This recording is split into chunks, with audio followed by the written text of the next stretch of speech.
Grand Rising, Grand Rising, Grand Rising. Ah, happy Friday. Happy Friday to all. What am I breathing heavy for? Like it's not a blessing. Like we're not starting every single day like it's a new life. Shout out to Big Bro Finn who gave us that quote. Man, let me have a little sip of this water. Start your day off with some water, smile, a little meditation, maybe a little stretching here and there, get the joints moving. But it's a blessing. It's a blessing to be here. It's a blessing to be here with y'all. Y'all know I always appreciate tapping in with y'all. We got a lot to discuss today on a Friday. It's going back to one of those old school Friday shows where we would just hit about like 10 different videos. I see it going in that direction. Now, y'all know that can always change, especially when I get on my tangents and start rambling. So y'all can reel me in if y'all see that happening. But shout out to all y'all. Make sure that as you do join, you are liking. That's going to help boost the algorithm. And as always, we got some wise words to start off the show from our big bro Finn. When you arise in the morning, think of what a precious privilege it is to be alive, to breathe, to think. The Honorable Marcus Aurelius.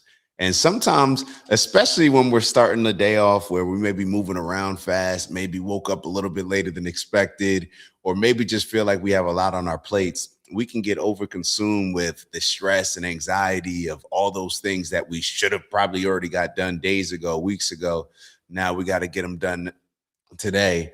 And what it does, it almost puts a damper on the day where it sets the day with the wrong intentions or, just puts more of a stressful energy out. We're not looking for that. We're not looking for that. So think of what a precious privilege it is to be alive. Shout out to Bubbles in the building. Rise and shine, everyone. Shout out to Bubbles. It's going to be a great day. Shout out to Big Bro Steve. It's going to be a great day, beginning with gratitude. Love that. It's going to be a great day, beginning with gratitude. We're giving grace all day. We're giving grace. All right. Well, that doesn't necessarily. Well, we're not necessarily giving grace to all this stuff that we're getting ready to watch, but we definitely are grateful of the opportunity we have to even have this conversation with everybody. Shout out to Boogie Bug in the building. Grand Rising, Bug. Hey, got little big bro in the building. Morning, y'all. Hope y'all are doing well this morning. My youngin. What's up, Drew? Hope all is well, man. Give the fam my love. Get that gallon in. All right, let me start.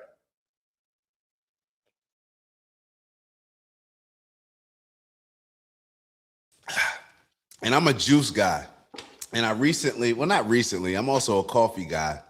So when it comes to the juice, when it comes to the coffee, it's like sometimes you don't get your water. And even when you drink tea, because drinking tea, I heard it in a weird way. I got to look this up, but it actually can dehydrate you. Does that make sense? Who knows? Shout out to Mama Lay in the building.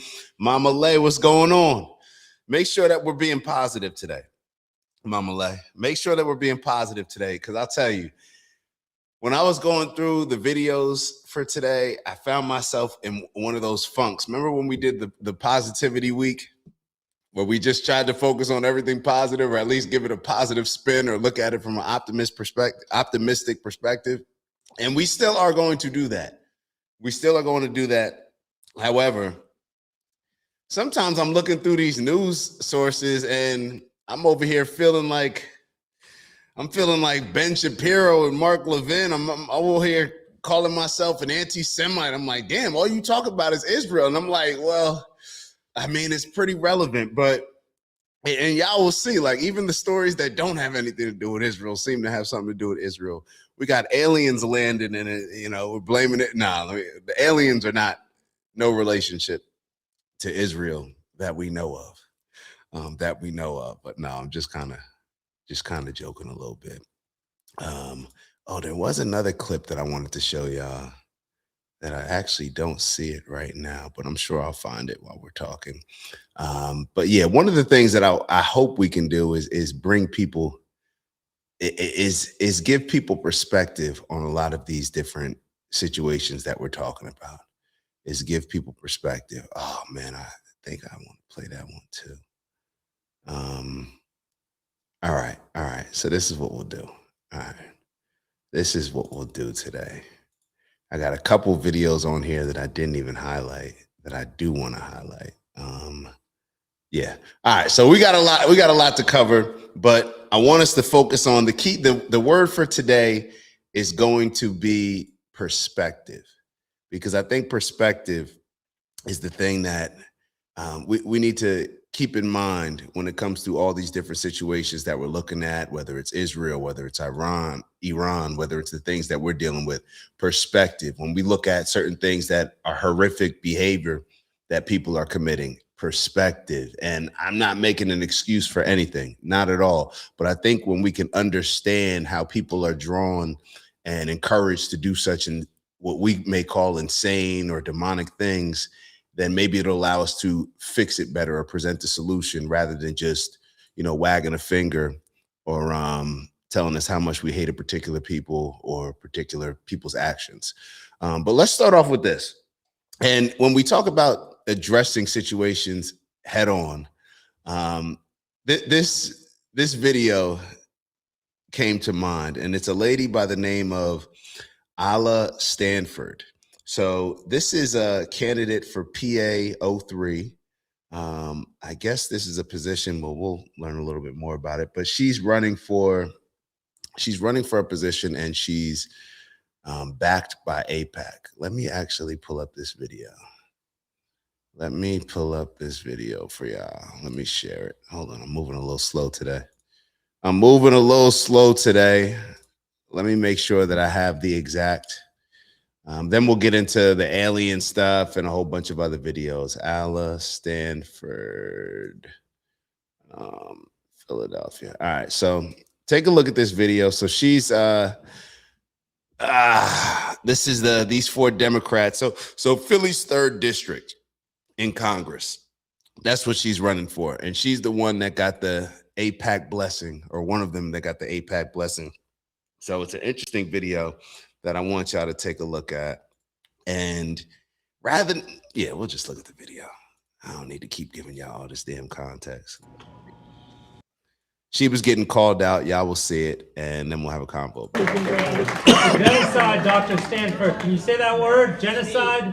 Mina, what's up, sis? Genocide. It's happened. It's documented. Let her speak. Let her speak. Let her speak. Let her speak. Got you. If you cannot be polite. Let me run it back. Make sure y'all hear. You stop. Genocide, Dr. Stanford. Can you say that word? Genocide? Genocide. It's happened. It's documented. Let her speak. Let her speak. Let her speak. Let her speak. Got you. If you cannot be polite. Stop. Let her speak. No, you stop. Relax. No, I can't relax when this lady comes Relax. up and asks about the genocide. It's not your forum. It's everybody's forum. I know, That's right, so but let's it's let not everybody your hear our forum. answer. It's her fault. That's why she's here. We're going to let the candidates answer the questions. I understand Thank you. people have concerns. We're all neighbors. I know half of us vote here. I know. I understand everyone. Let's just chill out. I hear everyone. Doctor.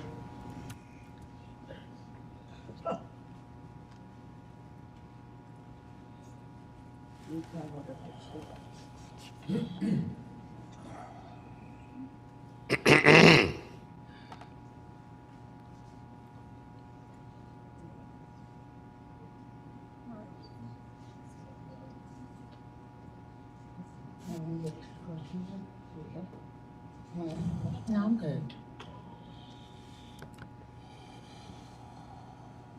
I am a private citizen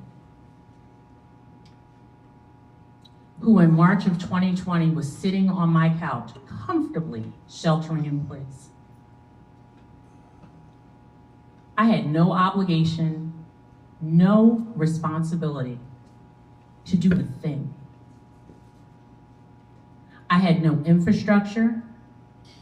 I didn't have the backing of the city, state, or federal government. I had a drive to use the gift God gave me and try to save a life.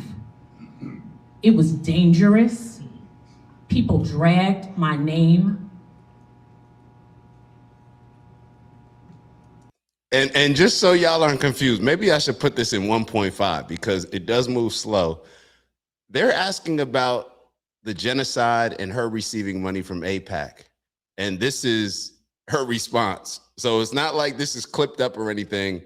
This is genuinely just her response to them calling out the genocide and her still being supportive of the Israeli lobbying group. So they want to hear her perspective, like a lot of people wanted to hear people's perspective who get certain funding from Israel, because a lot of people believe that they have an unhealthy influence on a lot of our politicians.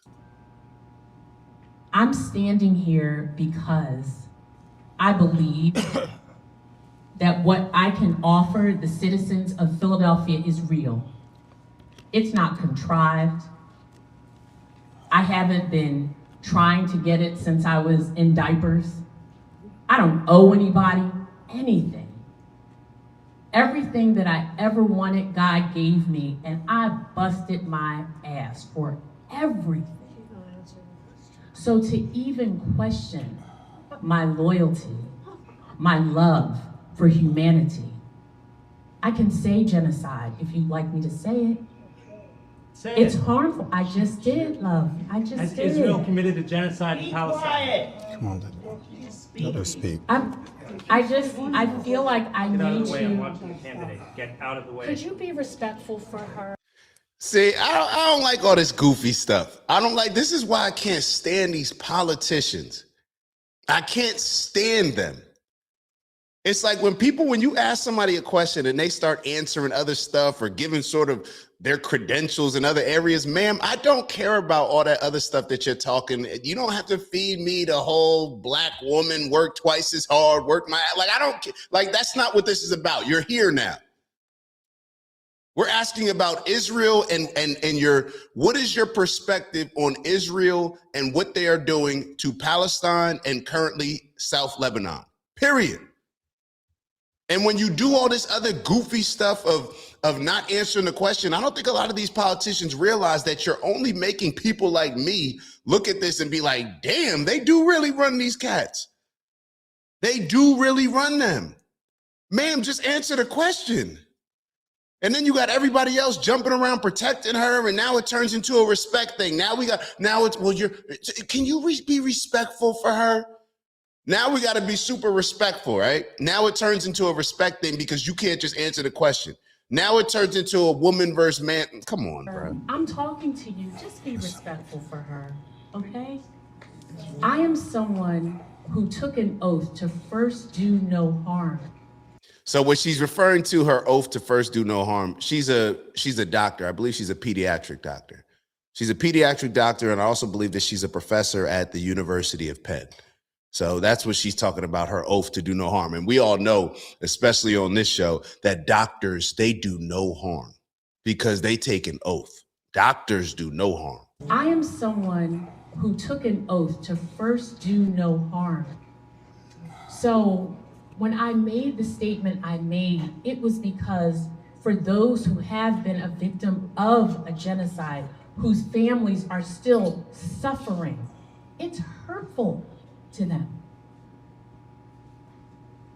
For Israelis who have been accused of committing it, it's hurtful for them.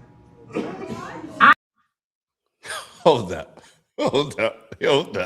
Did she just completely flip this? It's hurtful for the people that are being accused of the genocide, but no sympathy for the people that actually are experiencing the genocide, that are having it committed against them. Let's run that back. Because at first when she was saying, I'm like, all right, where's she going here? For Israel genocide, it was because for those who have been a victim of a genocide, whose families are still suffering, it's hurtful. So for the families that have been a victim of a genocide, I can only assume that she's saying, well, I don't know. Let me speculate. Is she trying to say that Jewish people who have been a victim of a genocide, it's hurtful for them to now call this a genocide? Let's keep it. She doubles down. For Israelis who have been accused of committing it. It's hurtful for them. I am not, excuse me. Listen, I respectfully, I have only given. All I have ever done is to give. It's selfless. And I apologize if I hurt you. And I apologize if I hurt you. Ma'am, nobody cares about all this. Like, bro, she doesn't need to be in politics. Like, I can't stand people like this. You know, this is who's running our world, or actually, these are the pawns that are in play that are putting the people who run the world, like, who are defending them by all means, who are frontlining their battles. Like, this is embarrassing. This is embarrassing. When you hear this black woman get up on here, and they probably try to put a black woman up there so they can think that, okay, well, if we put a black woman up there, then if she supports Israel, then it'll come across in a different way, because black people have gone through their own struggle, and now they're trying to fight back and claw and elevate in society. And that's the same thing that us Jewish people do.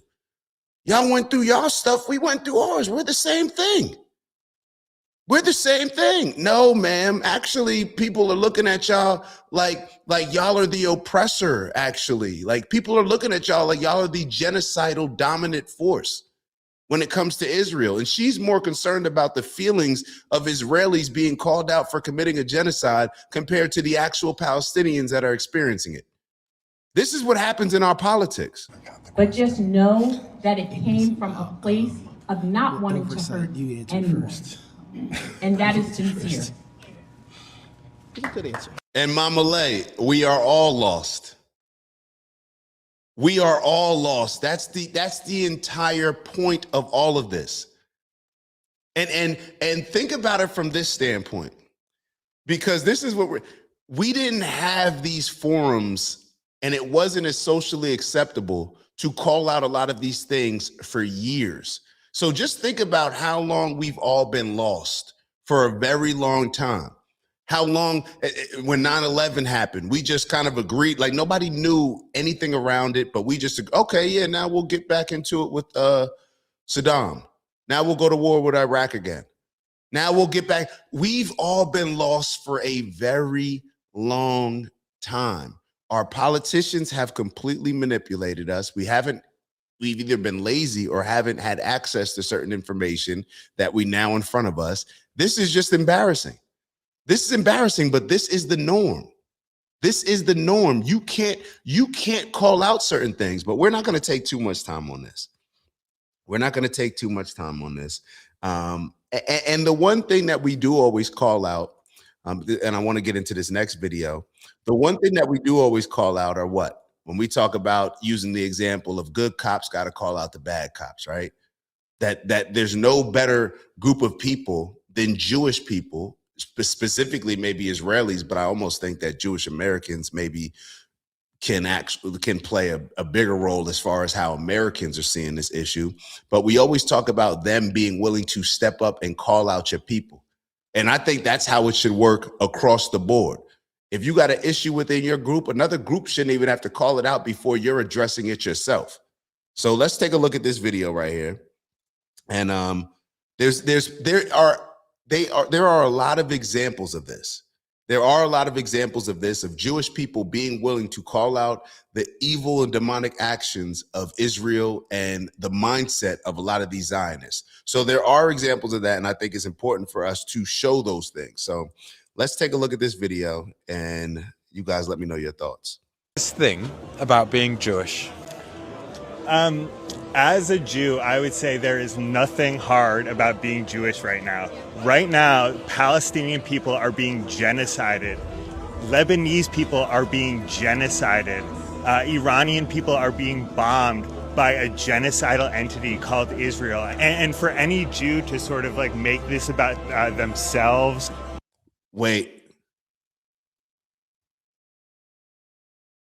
I just got a little nervous playing the video. So for y'all that know, we got 2 copyright strikes with the music.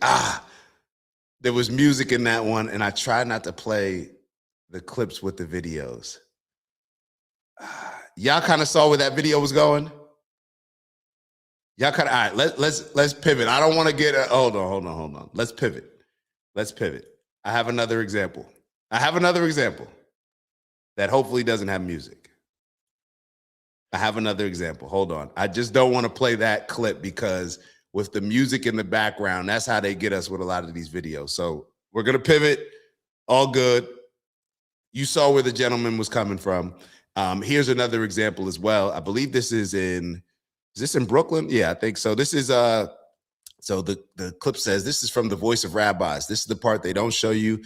An openly anti-Zionist community in Williamsburg. Millions of Jews around the world reject Zionism and reject the claim that Israel represents them. But mainstream media almost never mentions this. Israel is not the state of the Jews. Zionism is not Judaism. There's a lot of people that are on this side as well. And you've seen it. It's weird. I believe that these are more of the Hasidic communities, but there seem to be a lot of rabbis that are not Zionist, that believe that that's actually like a direct, I don't know if disrespect is the right way, but they just don't believe that there's supposed to be a state and that Israel's supposed to be the state of the Jews. But take a look at this video. And just like I said, perspective is the key word for today. Because for a lot of us, I'll be real, what this can do is the same thing that it was intended to do after 9/11. If we're being real with ourselves, if we're being real, after 9/11, we were looking at people who were dressed in Arab attire, Muslims. We were looking at them a little funny. No matter what country they came from, it doesn't matter. You brown, little beard, you got a headdress. We're looking at you a little funny based on, like, we think that you may be a terrorist. You fit the description. And that's as somebody I was a freshman when 9/11 happened. It was just a real thing. Like, it wasn't that as if I don't ever remember, or I know that I didn't, like, it's not like I was actively out here trying to, beat up Arabs or stuff like that. Nothing like that. But it was just something in the back of our minds that we noticed, or that at least in the back of my mind, where it was something that stood out because they did a good job of marketing this particular thing as representing what a terrorist would be. So let's look at this video.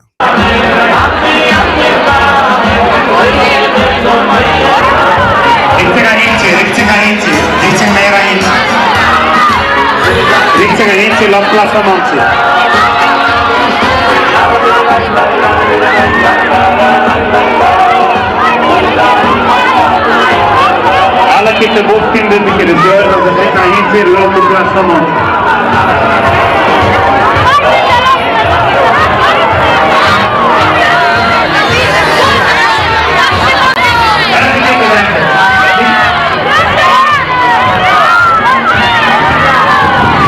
And once again, there's countless examples of this.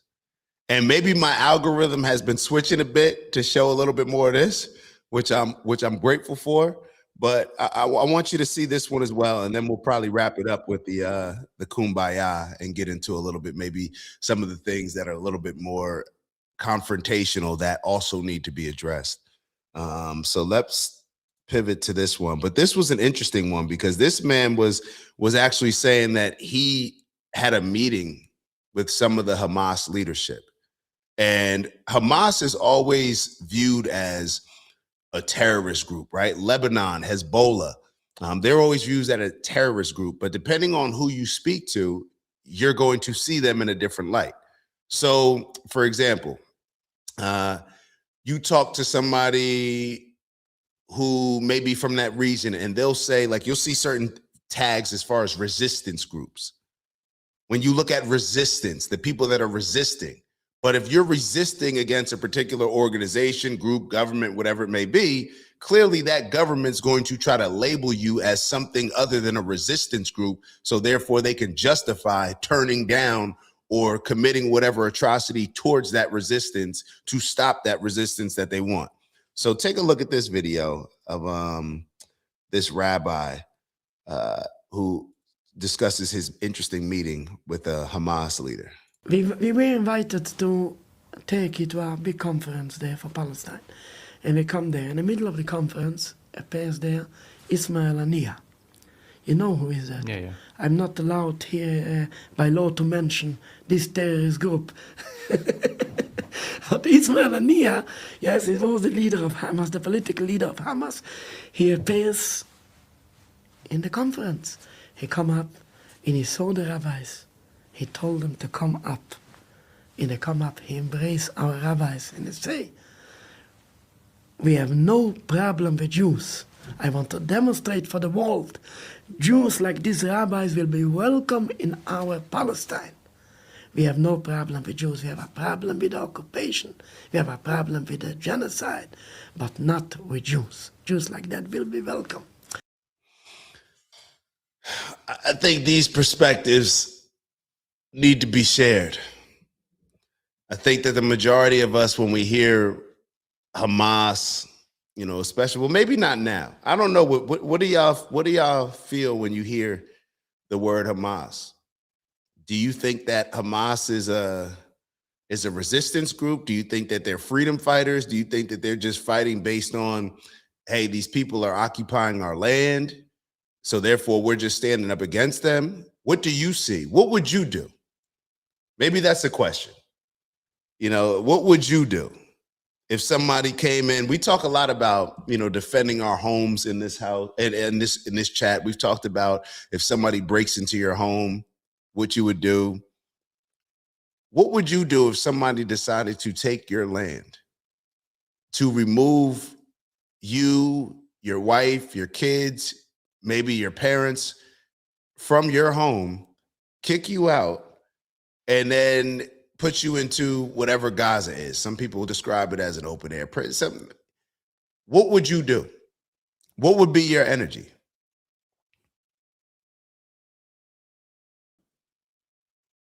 And these are one of those things. These are why these violent situations, or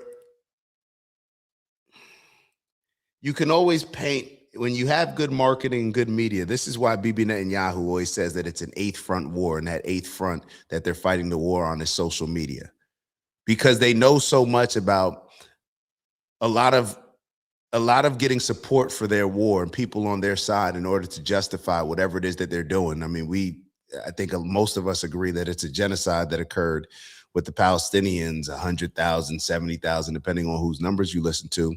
But a lot of people have been killed in that region, and 80% of their entire country is just pummeled.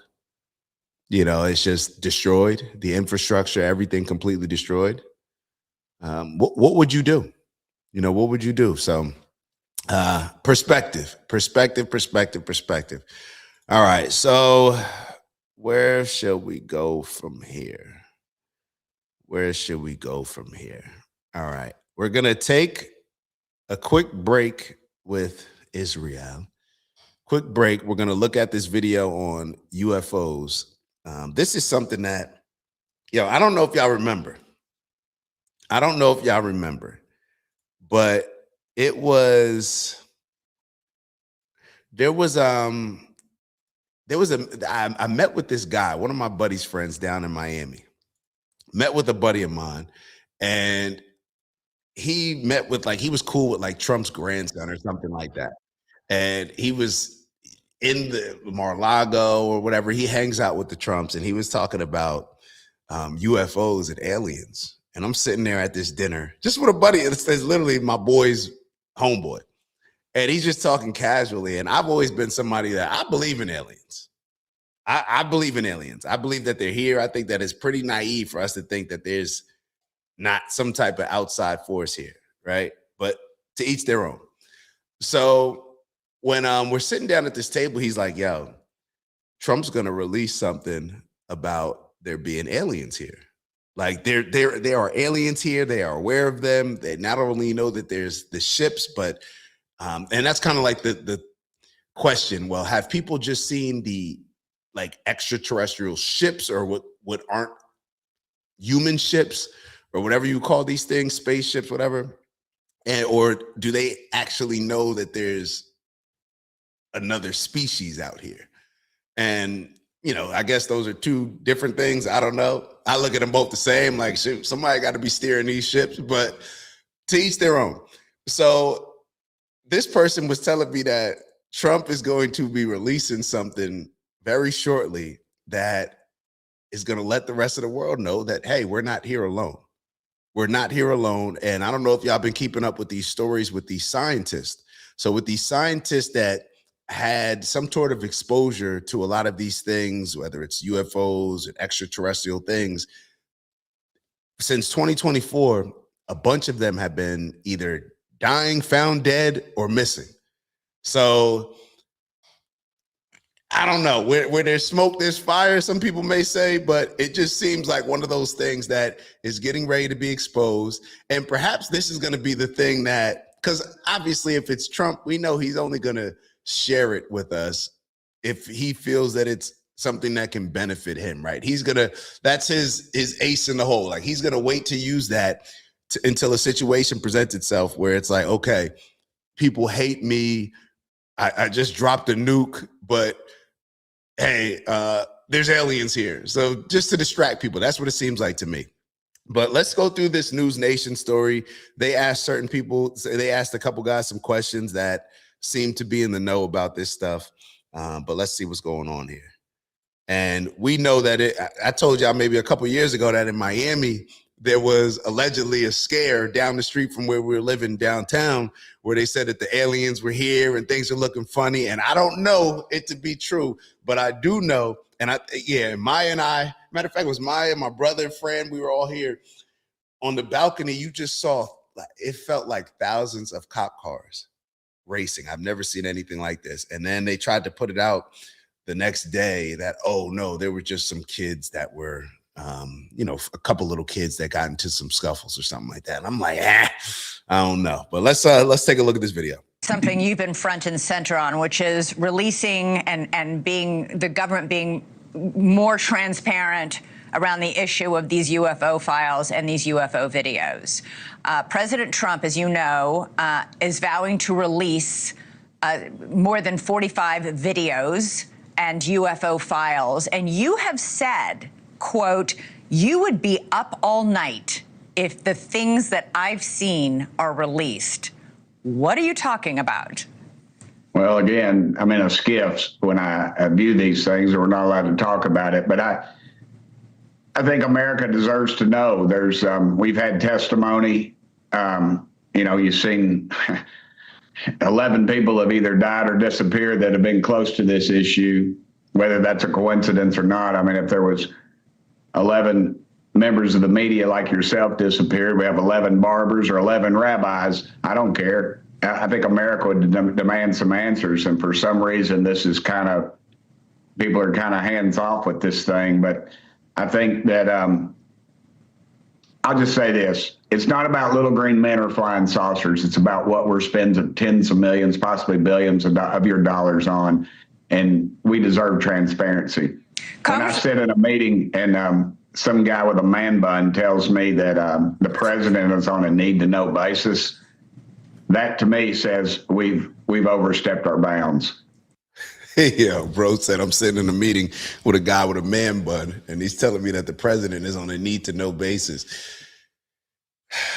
I'm glad he mentioned that part with the president, because we assume that politicians are running our world. Like, we assume that the government structure is running our world. And maybe even it's an assumption to think that we deserve transparency. A lot of people may say, well, shoot, they're not ready to hear this. This can destroy, humanity, create so much fear, all these different things, right? You've heard the different excuses or the reasons why they may hide certain information from us. Our politicians don't run this. The government doesn't run this.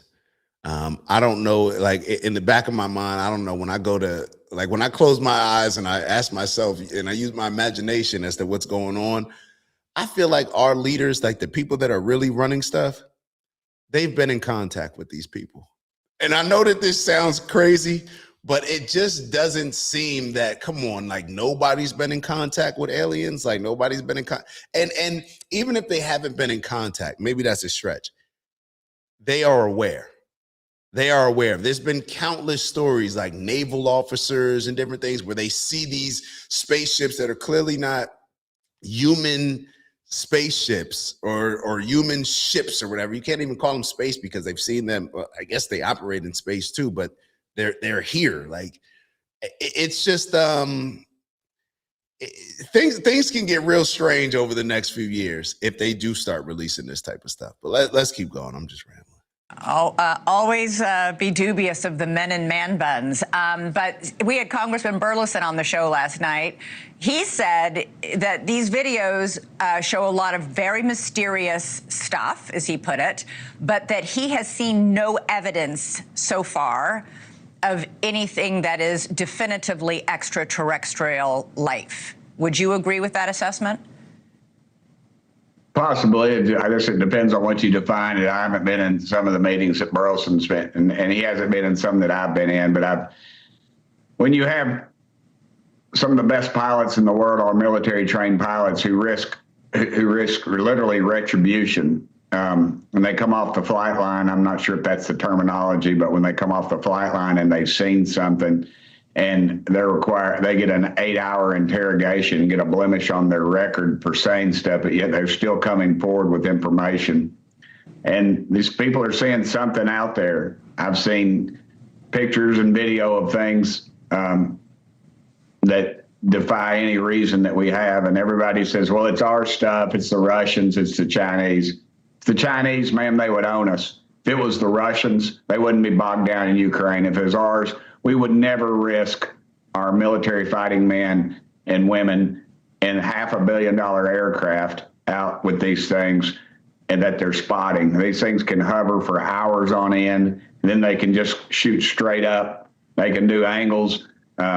Had an admiral sitting right here in my office telling me about a craft they saw almost big as a football field on sonar under the, well, they didn't see, it was on sonar. It was traveling over 200 miles an hour underwater. We don't have anything with that capability or that size. So. Put in the chat, man. Put a 1 if you believe in aliens, 2 if you don't believe in aliens. Put a 1 in the chat if you believe that there are extraterrestrial, is it terrestrial? Hold on. Is there an R there? Hold on. Extraterrestrial. Gotta make sure that I'm pronouncing it right. Extraterrestrial. Yeah, there's R. There is R. We're good. We're good. 1 in the chat if you believe that there are extraterrestrial beings out here. 2 if you don't. All right. So we got some believers. We got some believers, right? To think that this universe can only be filled by silly, dumb humans seems to be pretty naive, in my opinion. Seems to be pretty naive. Yeah, and if you're not sure, then you're just not sure. Yeah, that's a good point. That's what it seems like. That's what I'm with you on that, Bubbles. What if you're not sure? What the hell? Yeah, Big Bro Steve said, I think the forces behind the scenes are completely evil, super wealthy families that have worked diligently to bring us to this point. End game is complete control. And we see this happening with Palantir. It seems like every new advancement has just more control over us. Even when you look at the electric cars, this is something that I never really like. It took me maybe about, I don't know, when we're looking at a Tesla, maybe about 4 or 5 years ago. We were thinking about a Tesla. This is when they were giving all those rebates for the electric cars and whatnot. You get like $8,000 back, you buy a Tesla. And then you're looking at it and you're like, yo, if you get an electric car, they can literally shut you down at any moment. At any moment, they'll call it a virus. They'll say the system's been hacked. If they want to stop you from moving, they can shut you down at any single moment. And this maybe is why energy is such a big thing, right? Oil, right? Now imagine they shut down the grid where you can't even charge your car. How do you move around? It's almost like the gas gives you a lot more freedom compared to these electric cars. But all these advancements even as we get excited about them, they take control away from us. Oh, everything's online banking. You don't even need to carry any money around. Yeah, well, you don't carry any money around. That's like how am I going to finesse the IRS and all this? You know, they trying to keep track of everything. You send a certain amount through Venmo, and they're tracking it. Like everything is being tracked for control. And although we may like the convenience of a lot of these advancements, they put us in a very weird spot at times. Mama Lay said, I have evidence that there's all types of life out there in the universe. There's absolutely life on other planets. Ooh, ooh, ooh, ooh. All right, shout out to Rhoda Great. Rhoda Great had one. Hold on. Whether these people are actually working with aliens or not, I don't know. That's the thing. And it's almost, now I'm going to go a little bit conspiracy theory-ish. It's almost like, are we just, and isn't some of this a little bit like biblical or not? I don't know if it's biblical, but isn't there some scripture that talks about this where that we're here, like it's the watchers, and this is maybe why some of these books were banned, like the Book of Enoch from the Bible, but there's like that humans are just the race of people that are working for this other species of people. There's a lot of conspiracies around. I don't know them. I'm just recalling certain things that I've heard over the years that I'm not like, I wouldn't give my stamp on it, but it does make you wonder. It does make you wonder. Shout out to Ron. Oh yeah, gotta be some aliens. And maybe I'm excited to meet the aliens. Like if these aliens are here, then they clearly have more advanced capability than us, and it seems that they are a lot less violent than us, because I'm pretty sure if we had the capability of destroying them, and seems like we'd be a little bit more aggressive. If they have this capability and they're just letting us live, I would love to meet an alien. I feel like the aliens, that's why it's so important to have good energy. Maybe if you have good energy, I don't think that you are concerned as much about the aliens, right? They're gonna rock with you. Why would an alien not rock with me? Those are my thoughts. But let's finish this up and then we'll move on to this Dan Bilzerian video that I want y'all to check out. At some point, look, I don't know. Just put it out there and let people decide. I have my own theories about what it is, but I would hope that America could I think they can handle it. I just don't think that our government and their arrogance is it's power. It's about control, and it's arrogance. It's everything that runs Washington, D.C., ma'am. And we deserve to know the truth. All right. Congressman Tim. So I guess that's the next question. Would you want to know if they are here? And we, first off, think about all the movies. And I think I tweeted this a while ago where I was saying like, life is playing out like all these Will Smith movies. Like, doesn't it seem like life is playing out? Like we're just living a bunch of Will Smith movies. And this is why when it comes to Will Smith, and I always worry about my boy Will's mental, his mental health, dealing with Jada, this woman that just tries her hardest to just break this man. I always feel bad for him. But even from a standpoint of like, I wonder like, is Will exposed to more stuff than we actually know? Because you look at his life. What's the movie that he played in when he had to kill his dog? I think that's I Am Legend. When it seems like the world comes to an end, like it seems like somebody to nuke something, or there's some sort of apocalypse where Will Smith is there. You got iRobot. Let's not forget Independence Day, where you got the aliens that we're now fighting this war against, right? Independence. Like I said, you got the iRobot, where things are seeming more and more like iRobot every day.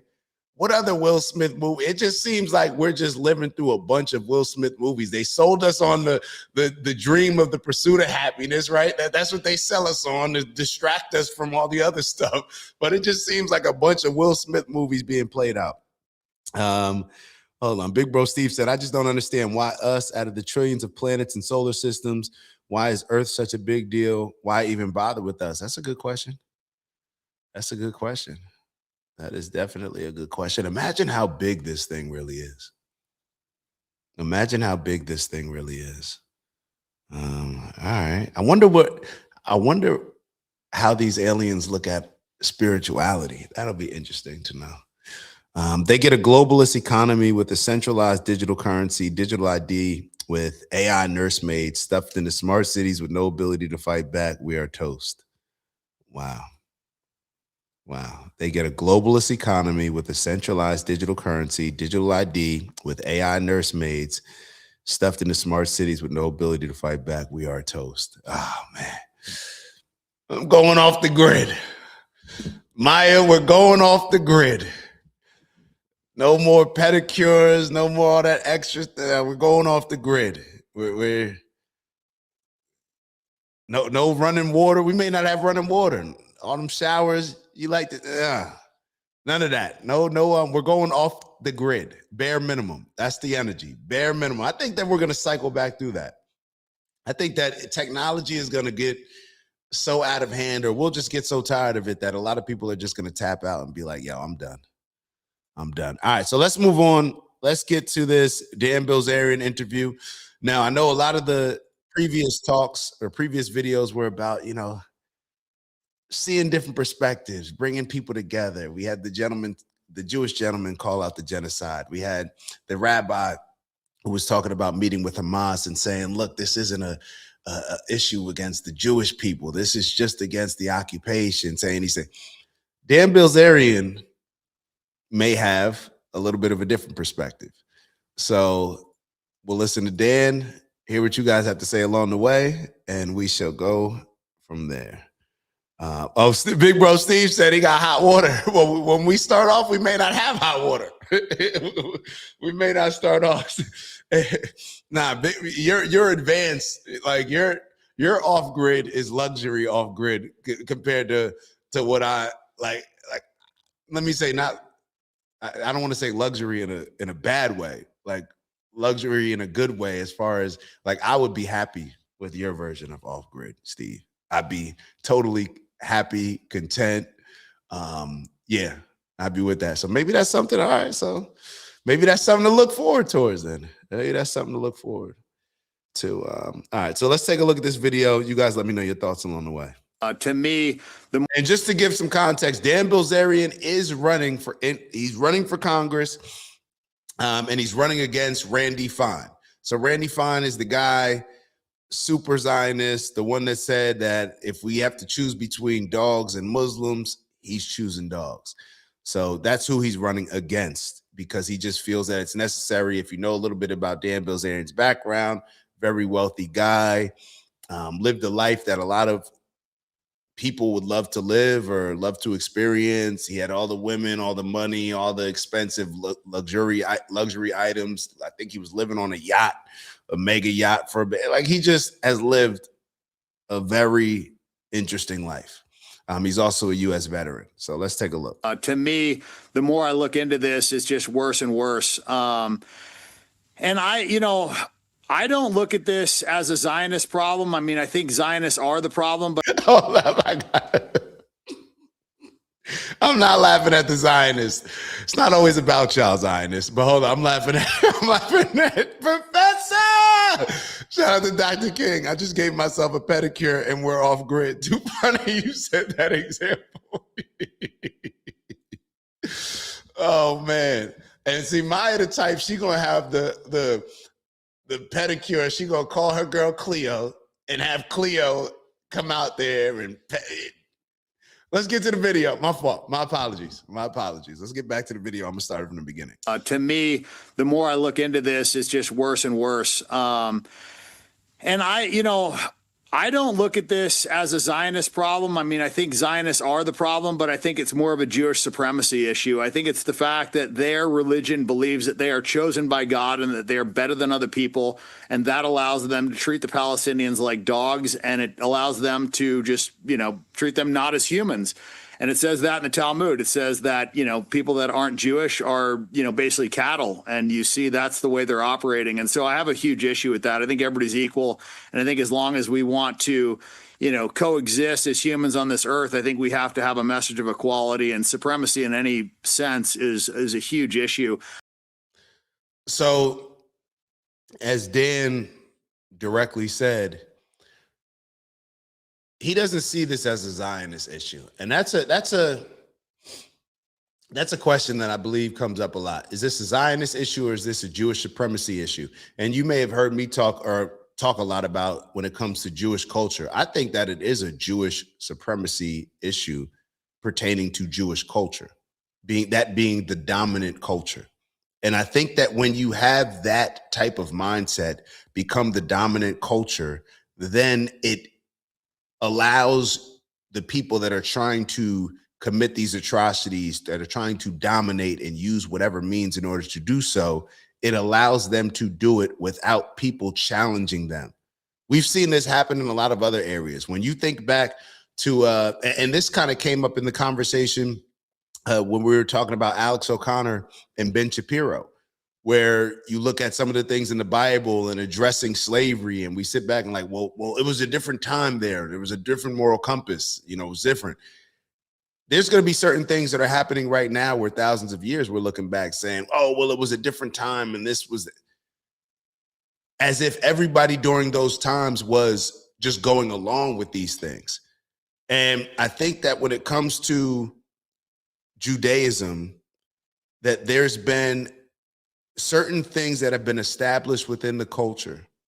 And when you have that certain amount of victimhood that goes along with the entitlement, and then when you have certain people where it's like you continue to push people in hopes that they'll push you back, so then you can have justification for then stabbing them. You get what I'm saying? Like, that's what it seems like is the case. So the more that people come out like a Dan Bilzerian or anybody else and speaks against certain things that Israel may be doing and that the culture may be allowing, it almost allows them to unite, the people that want to unite, the fanatics, right? The fanatical people that want to unite against something. Now they have reasons. Look at what Dan Bilzerian is saying. Look at what this person's saying. Look at what Nick Fuentes is saying.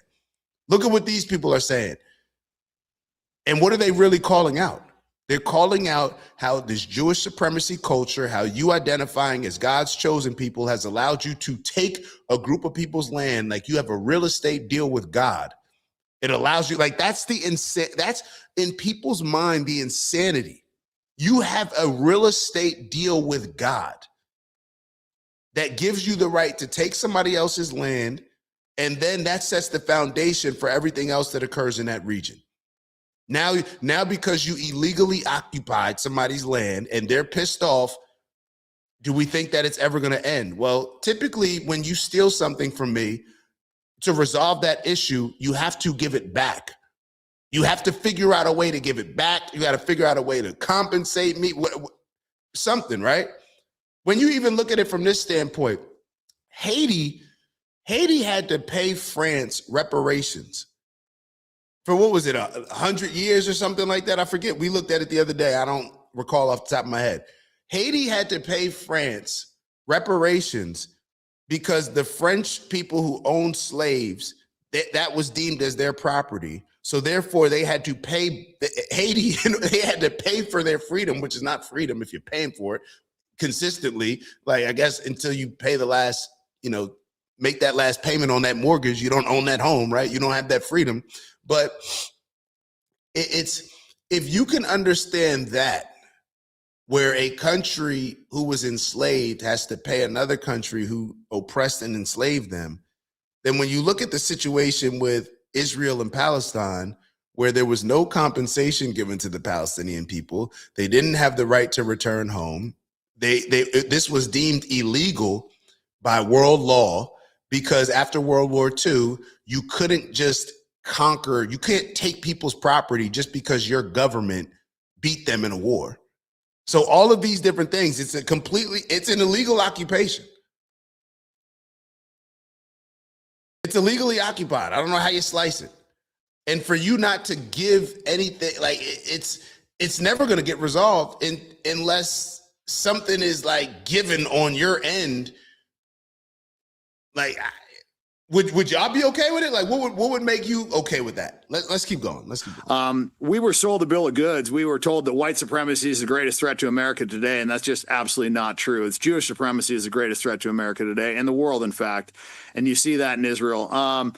And so for me, like you, I reject the whole term anti-Semite because I believe the Palestinians are the Semites. Semites are Arabs. That was, just one more thing that they've stolen. Just like they stole the land. And so I just don't even recognize the term. So if they want to say that I'm anti-Jewish, I would say that I'm not against all Jews. I obviously don't think that you can paint an entire group with one brush. However, I still think that you can say not all Jews are bad, but that Jews are causing a disproportionate amount of problems. And that's my position, is that Jewish supremacy is the threat. Jewish supremacy is the problem. And I don't agree with supremacy in any form. So I'm adamantly against that. And how much has the Epstein affair cost the supremacists? I mean, it seems to me that after all we know and the figures the people that we've seen, the pictures, the videos, the names, it's pretty hard to claim you're better than other people. When such a disproportionate number of you have been doing things that the normal right-thinking people would never dream of doing. It seems to me that together with Israel's conduct in Gaza and now in Iran and in Lebanon for all my adult life, the conduct of the elite in the United States has really counted badly against American support for Israel, contributed mightily to the massive hemorrhage of support that there has been. Do you think that they've learned any lessons from that? It just seems like they're more and more brazen.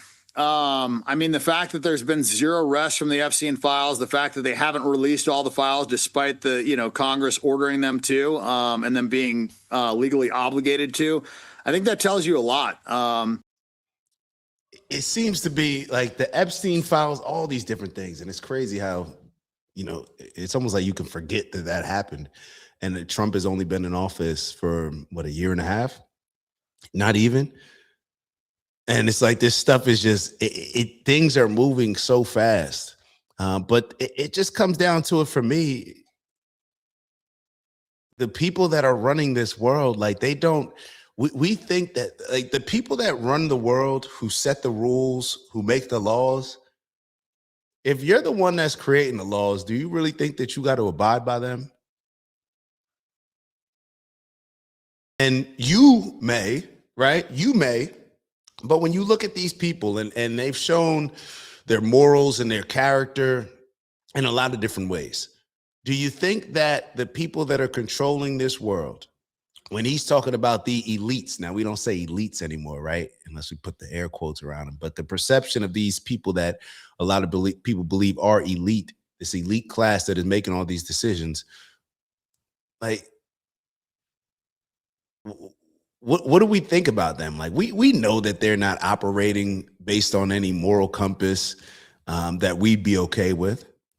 We know what we know what they're capable of. We know what they're willing to do. We know that these type of people will do any and everything to make sure that they have power, to make sure that they don't allow, that they keep the distance between them and whoever's a close second and everybody else as wide as possible. So therefore, nobody can ever threaten their legacy, their family, and their power, and them being in control. That's what it seems like to me. And that's, I think, a big source of the frustration is that we're not even getting performative arrests. We're getting nothing. And Americans are pissed. We don't want to see children being raped. We don't want to see children being killed. I mean, that was something that 10 years ago we all could agree on.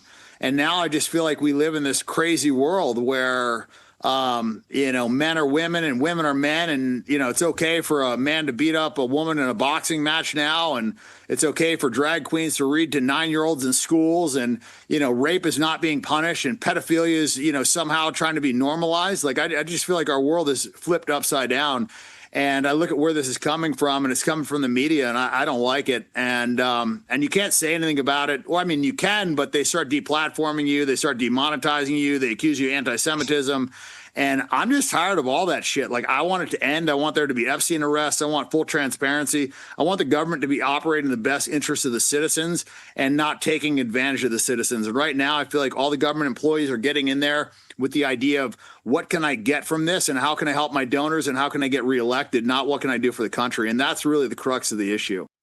And I think that's more so on us holding these people accountable. Like, if you really believe that a politician gets in office to do good for the people rather than to just put themselves in a good position, then I think we're a bit confused.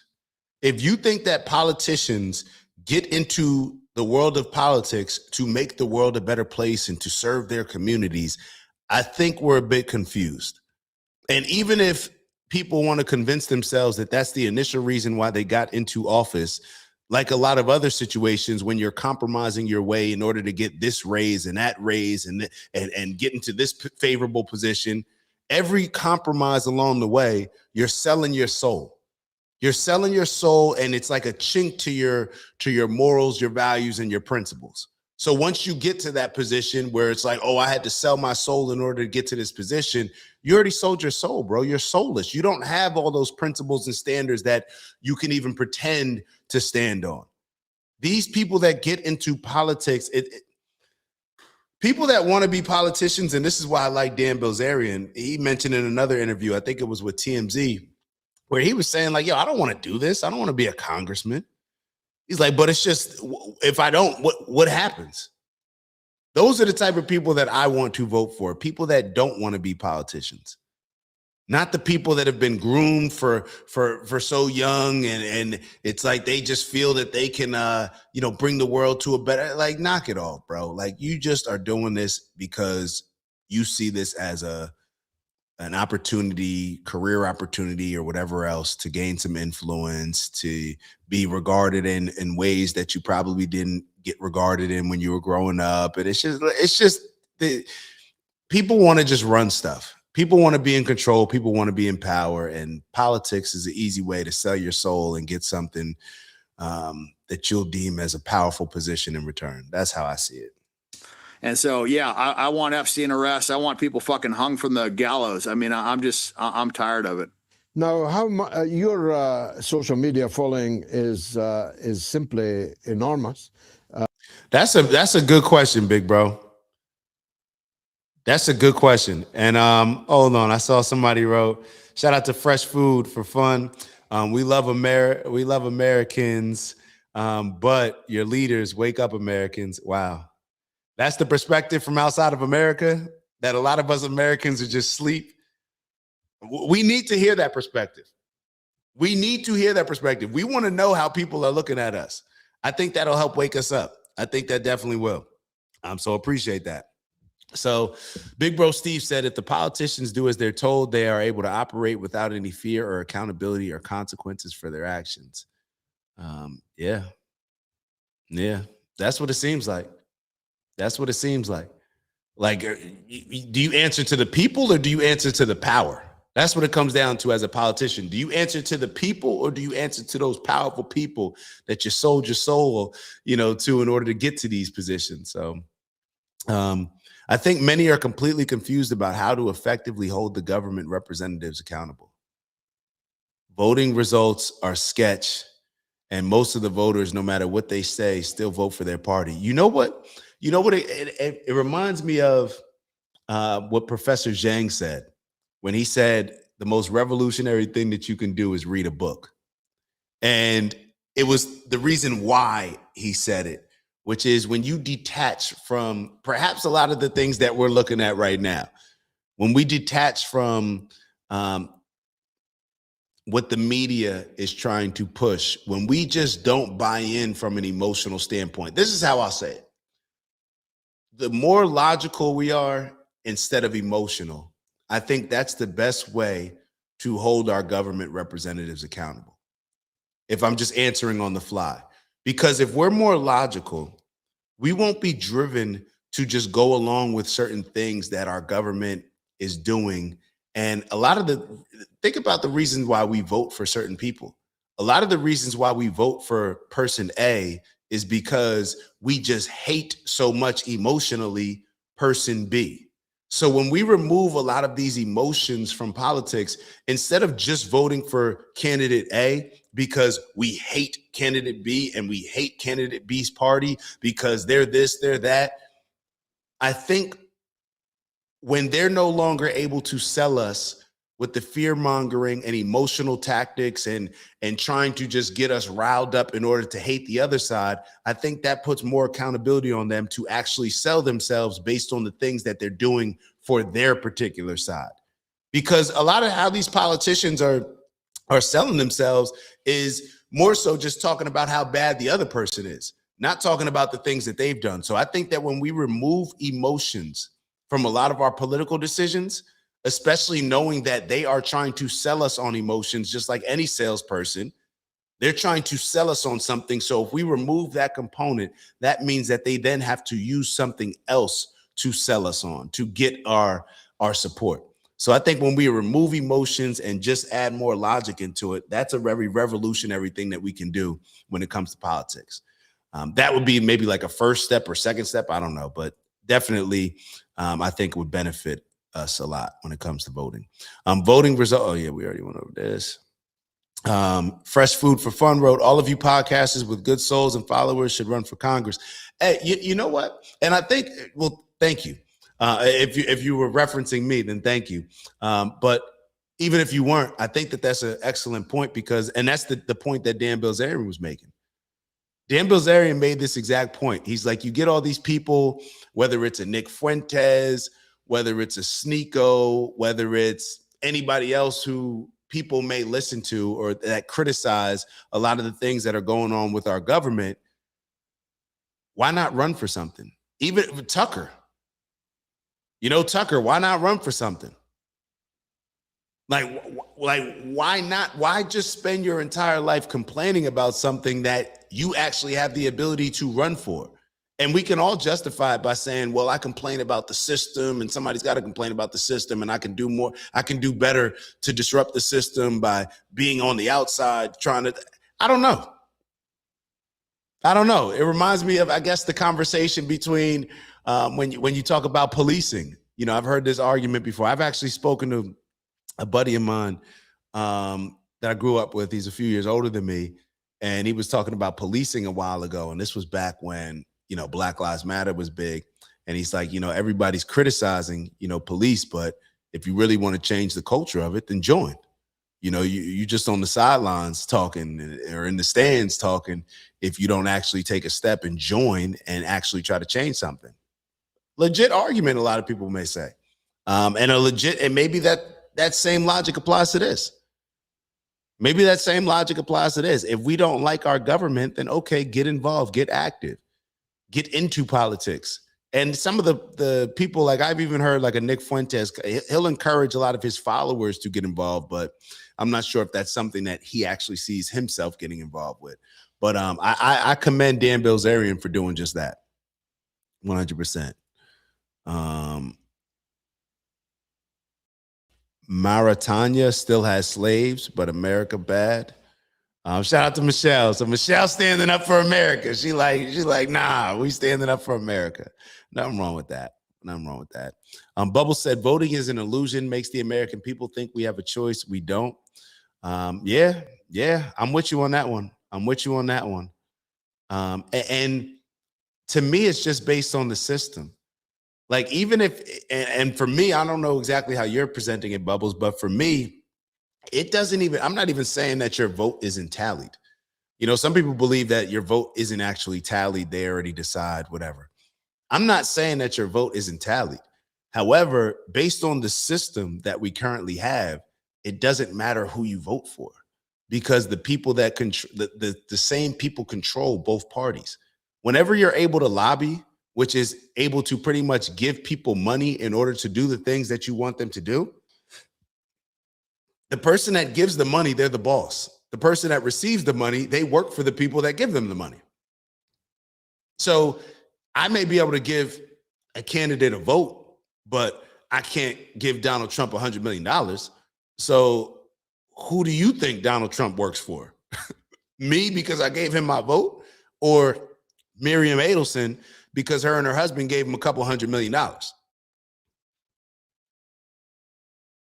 You know, the vote can only go so far, right? The vote, all right, thanks for voting for me. I won. That money that she gave, that made, those promises may extend a little bit beyond, you know, Donald Trump being president. And it's the same thing for all of our politicians. And what a lot of them do is that the video that we started off with, I forget that lady's name, the black lady from Philadelphia that was running for, what was the 3rd district, I think it was. She's starting off, it seems like, in her political journey with that AIPAC stamp. So now, in order to continue to thrive, it's like your foundation is built on this. Now what do you think is going to happen as you climb in your career? You're just going to have to depend on them even more. So that's kind of how I look at it. Until we realize that the people that are big pharma, Israel lobby, Silicon Valley, you know, big tech, all that, until we realize that, hey, these same people are getting all their agendas done no matter who's in office, and these are the people that pay Democrats and Republicans. They're not silly like us to where, see, they get more than one vote. When you have a lot of money, you get more than one vote. You see how they give us one vote? It's like, okay, you get one coin and you put that coin into one candidate. Like either if there's a basket for this candidate, basket for this candidate, basket, you can only vote once. When you have money, it allows you to vote a lot of times. Every dollar's a vote. Now you're able to get, this is just how it works. This is just how it works, at least how I'm seeing it. Maybe I'm wrong, though. I agree, Dak. Reading a book is a way to detach from allowing ourselves to be manipulated and emotionally charged. That's how I'm seeing it. That's how I'm seeing it.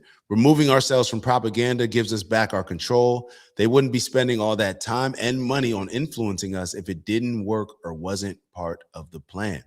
Going back to what Bibi Netanyahu says, a lot of these people they say that the tactics that they use, they're just transparent about it.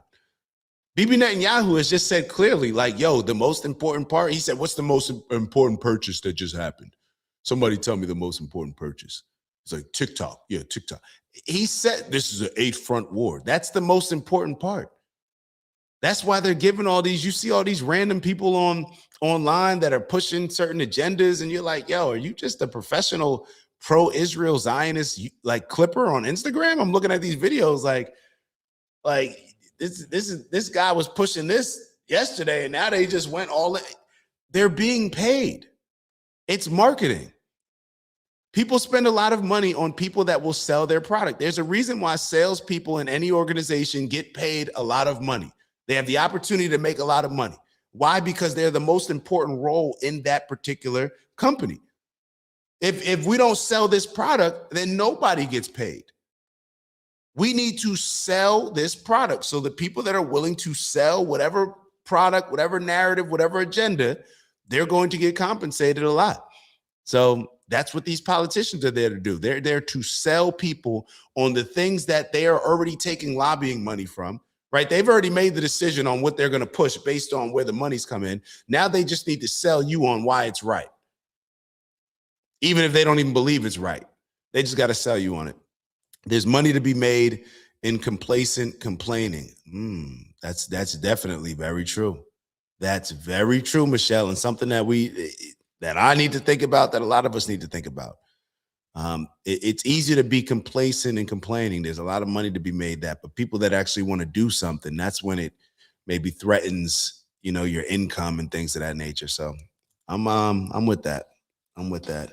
They are born into slavery. Okay. I got to look into that.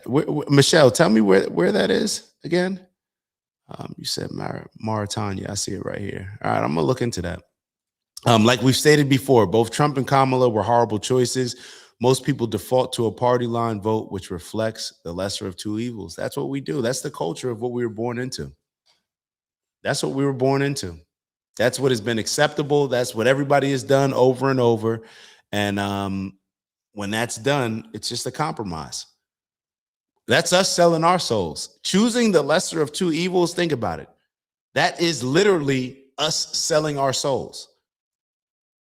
We're choosing evil. We are selling our soul and choosing this evil.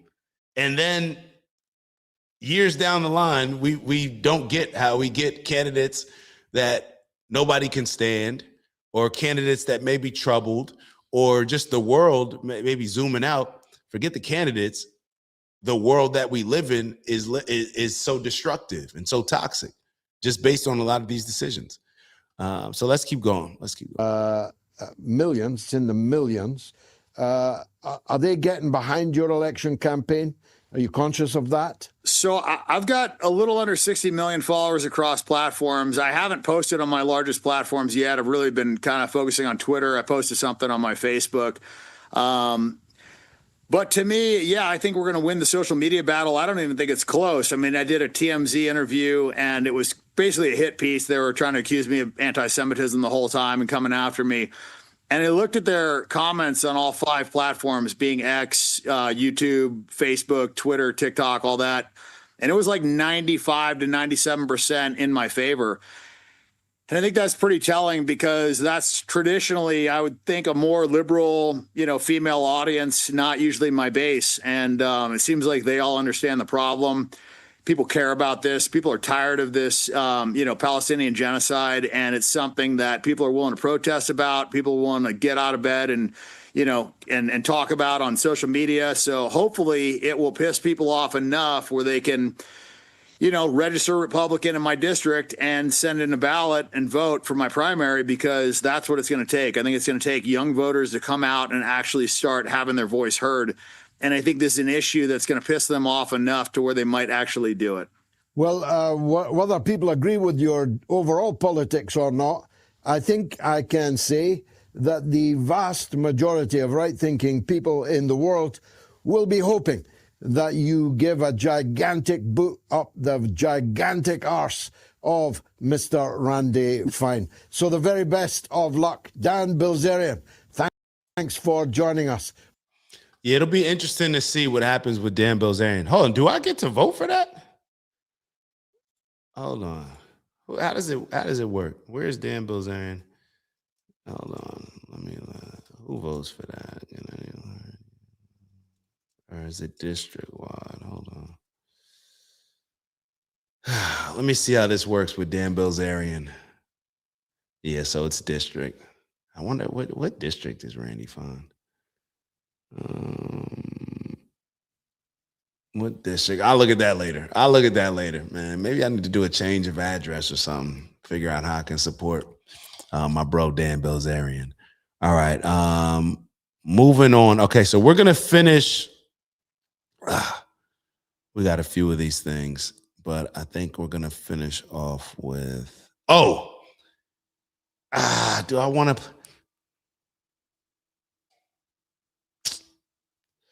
I'll tell you what I'm questioning. Do I want to finish off with this IDF? So the IDF people, they went into the church, and Tucker Carlson did like a story on it. Or do I want to do, you know what? We're gonna move on to I'll be honest, this Israel stuff, it gets overwhelming at times, man. It gets overwhelming at times. Even on next week, I may have to try to figure something else out where it's just, I know it's the most relevant thing, and I'm talking to myself, not to y'all. Y'all are probably sick of it too. Yeah, I'm sick of it as well. Yeah. But I want to take a look at this video, and I think this is an older video that Piers Morgan did with Norman Finkelstein. I'm not sure if you guys are familiar with Norman, but Norman, he's one of the first people that I started hearing about after October 7th, who was a Jewish guy, but was given a perspective that was more in supportive of the Palestinian people. And I think his parents, I believe, lived during the Holocaust, survived the Holocaust. And it's an interesting perspective that people may feel that he has on this current situation and everything that's happened after October 7th. I want us to take a look at this piece, mainly because of how he finishes it, but I think it's a good conversation. So let me share this. and get into this convo with Norman Finkelstein. Let me see. Hold on. Michelle wrote, isn't Randy Fine the one who made the comment about the unalive Palestinian baby saying I sleep fine? Yeah. That Randy Fine is it's the things. If you look at the things that Randy Fine has said, a lot of people have said, like, how can somebody like this even be in Congress? Just based on the things that Randy Fine has said. So he's definitely one of those more extreme Zionists. He's just somebody that doesn't care. I mean, he's the same person that said the comment about the dogs and the Muslims. If he has to choose between dogs and Muslims, yeah. So, and TMZ did interview him after that Dan Bilzerian interview that he referenced. TMZ interviewed Randy Fine, and they embarrassed him, in my opinion. But maybe y'all want to take a look at that. But let's get into this Pierce and Norman Finkelstein. Not sure. You are the son of two people who survived the Holocaust. You are the son of two people who survived the Holocaust, who were both in concentration camps. You're a Jewish man, and you know how incendiary that Substack has proven to be with Jewish people around the world, many of whom have felt this is the nearest thing to the Holocaust of World War II that they've endured. What your parents went through, being revisited on them in these kibbutzes on October the 7th. What do you feel about them? I mean, how would your parents have felt about you literally on the day that this happened, talking about heroic resistance, talking about that you will never begrudge the scenes, that the stars in heaven are looking kindly down, glory, glory, the souls of Gaza go marching on.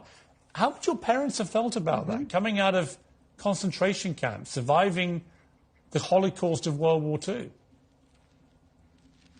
Well, first of all, anything I write, I have my parents looking at the screen behind me over my shoulders, in a metaphorical sense. I am very conscious every moment of my existence goes back to the martyrdom of my family. So it's not as if suddenly you're posing a question to me that never occurred to me. Quite the contrary, I do need, even 30 years after their death, I need the moral validation that came from my parents' martyrdom and the extermination of their family. How would my parents have reacted?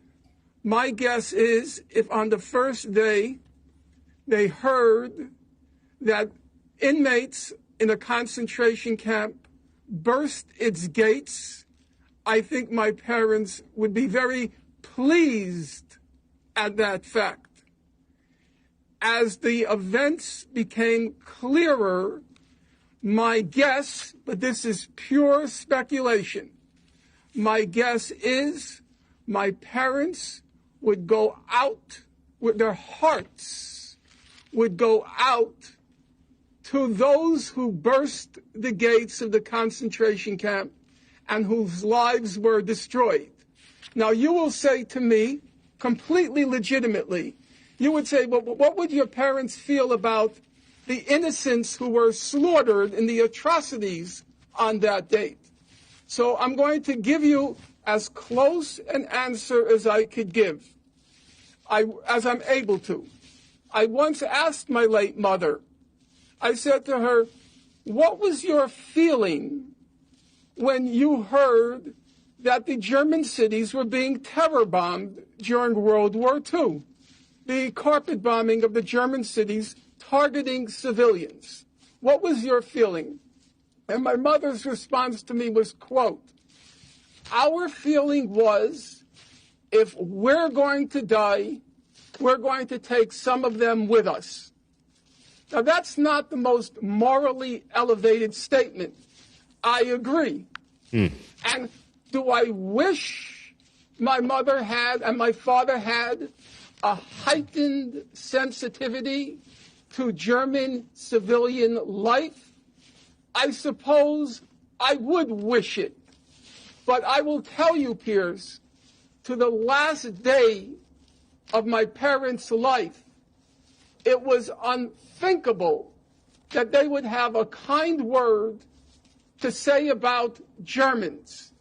I want to stop it there very quickly, and I know we're about to finish the video, but I don't want to forget. So he kind of it's interesting how he described the situation, because he took away the labels, the jersey name of the team on the front, right? He took away that, and he just looked at it from a standpoint of, okay, how would my parents, Holocaust survivors, react? Well, you have these prisoners that are in this concentration camp that the Palestinians he's referring to were in. And based on that, he's drawing the connection between them and his parents, who were obviously the Jewish survivors living in concentration camps or surviving concentration camps, all the things that were happening during those times. So he referenced it to that. Then he brought up the fact, like, okay, if they're bombing Germans and civilians are dying, then how would his mother feel about it? And he brought it up in a way where I probably would not say that. If my mom said this, I probably wouldn't say this story, to be real. Yeah, but he said it. Well, yeah, he said it. And he said that his mom said that the feeling was, now maybe this wasn't her feeling, but I think that's what he's saying, that if we're going to die, we're going to take some of them with us in his mom's perspective.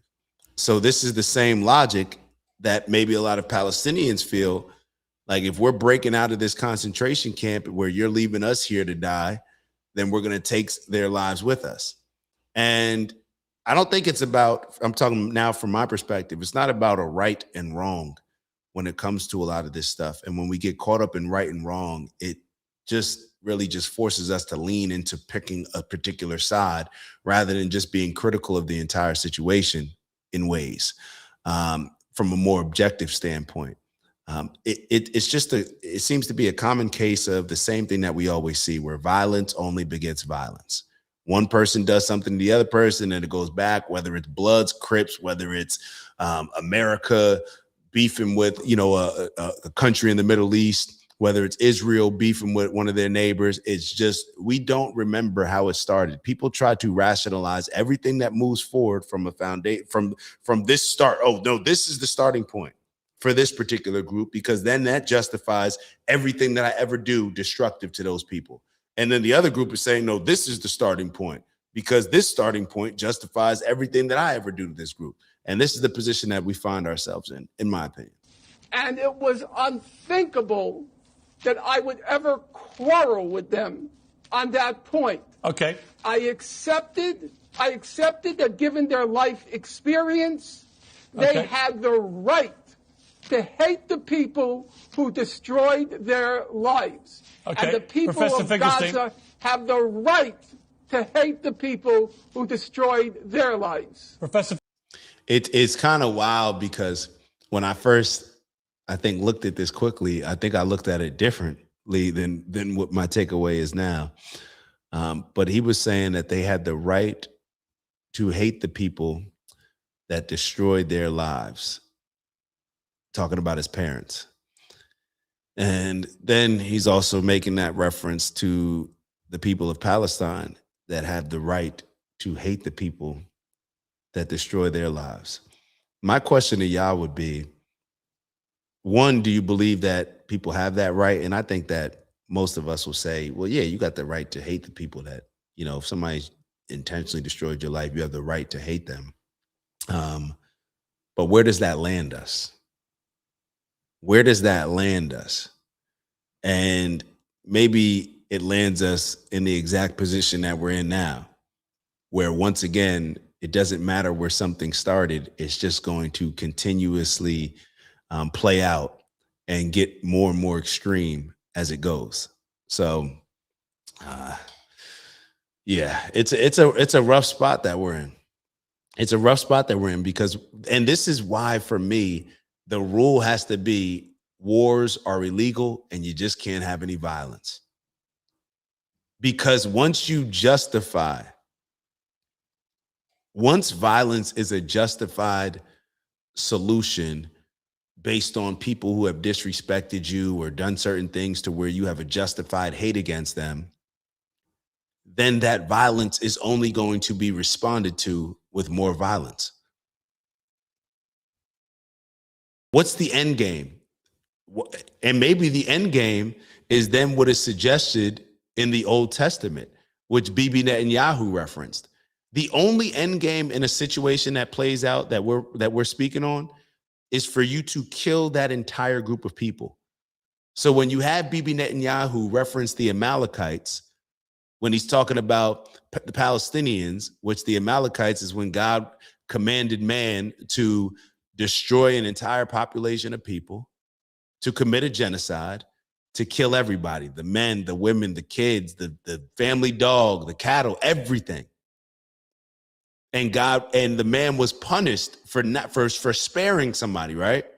So when you have that type of story in the Old Testament with Bibi Netanyahu referencing it, how else do you figure out a solution to something like this? Like, how else, if you know that the violence is going to continue and it's always going to be tit for tat, then how do you eventually stop it? If you have that mindset, the only way that you can see eventually stopping it is to destroy that entire group of people. That's why when I sat down with a buddy of mine, I told y'all about a couple months ago, somebody that I actually look at as a nice person. I think that I've never looked at this person as not being a good person. Now, maybe I've never been in a position to where he's had to prove whether or not he's good, but what I'm saying is I didn't look at him as a bad person. I didn't look at him as a bad or evil person. But when I sit down with him and he thinks that he's telling me a solution to the problem we were talking about between Israel and Palestine, and he's Jewish, but he has a unique background where he's not from Israel. He's from, I want to say Turkey. I forget, whatever. It's not relevant. But he's from one of the Arab countries. And his solution that he suggested was, hey, I don't like how Bibi Netanyahu's handled this. What they should have done is figure out a way to get all the women and children out of Gaza. And then once you get all the women and children out, then you go in and kill all the men. That was his solution to this. And when you buy into this type of logic, when you buy into war, when you buy into violence, when you buy into justified hate, like Norman Finkelstein is discussing, that's the only solution. The only solution is to kill them all. The only solution in the current situation that we're in is to kill them all, because if not, what? Their kids are always going to be a threat. Do you think that you could just kill my dad and my mom and me just be okay with that? The only group of people that have ever been okay with that type of thing are Black people in America. When you just being real, those are the only type of people. I think that may throw a lot of people off. Based on, like, I don't think Black people complain and Black people feed into the victim narrative because the Democrats are always feeding that to them. You deserve reparations. You deserve all this other stuff. So we'll complain about DEI and we need this and we need that. And this is racist and that's not fair. And I got to work twice as hard. We'll do all that complaining. But you never seen Black people in America. And it's almost, I've looked at it in the past as being sad. Now I look at it a lot differently, but I've looked at it in the past. I'm like, damn, like Black people just bent the knee, just allowed people to just do this to them, set them back for centuries, like, and didn't even do anything violence. Like, I need the Nat Turner energy. Like, that's the type, we need to fuck. Like I was more so on my Pooh Shiesty back in blood. That's how, and that's the culture that we grow up in, right? That's the culture that we grow up in. Black people, it's like the most we do is complain. Like it just is what it is. Like I said, it's not something that I've been proud about for the majority of my life. I look at it as more so like we're just pacifists in a lot of ways. And the only time that we'll commit violence is against people that look like us. But maybe I'm moving I'm moving in a different direction, but for the conversation. But I just don't think that once you justify hate and once you justify violence, like those two things, if you justify hate and you justify violence as a means to have some sort of retribution or vengeance for that hate, it's only going to lead to war. It's only going to lead to war. I just can't see it. I just can't see it anywhere else. Shout out to Michelle. Michelle said, I'm checking out Christian professor Michael Lacona. He said over 200 Palestinians converted to Christianity after having a Jesus dream. Interesting. Yeah. All right. Is that and I was gonna leave it there, but I want you guys to see just because it's what we're talking about when it comes to violence. And I think it's important for us to understand like the pressure that a lot of our leaders may get and the mindset of a lot of people that are in leadership positions. So I want to show you this video. This is how a lot of our people feel when it comes to different strategies and how to get out of this current war that we're in, discussing the ceasefire with Iran, all these different things. Iran. Take a look at this video. I don't know who this person is. So it says Washington Post columnist Mark Thiessen says all the U.S. Yeah. So Mark Thiessen, if I'm pronouncing that correctly. By the way, did y'all know that Tanzania is not pronounced Tanzania? It's, damn, I just saw a video on this, but I'm just making fun of how Tanzania, it's Tanzania or something like, I don't know. It's not Tanzania, but I just had a moment. All right, let's go. Let's take a look at this. What happens after 72 hours if they don't come to the table? What do you think should happen? Well, if there are two factions in Iran, one that wants a deal and one that doesn't want a deal, let's kill the ones that don't want a deal. If it's that simple, we've killed over 50 Iranian leaders so far. Let's go back. Let's end the ceasefire and finish the job. Admiral Cooper has taken out about 70 to 80% of the targets he was assigned. There's another 20 to 30% to be done. Let's finish that. Let's take out the leaders who don't want a deal, and then we threaten to destroy Karg Island if they don't give us the nuclear dust and bring them back to the table. Then I mean, it's clear that they're. You say.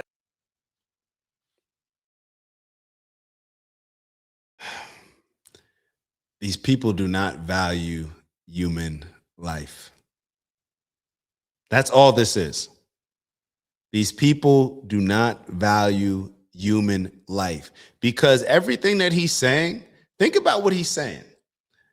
From a logical standpoint and an inhumane standpoint, he's absolutely right.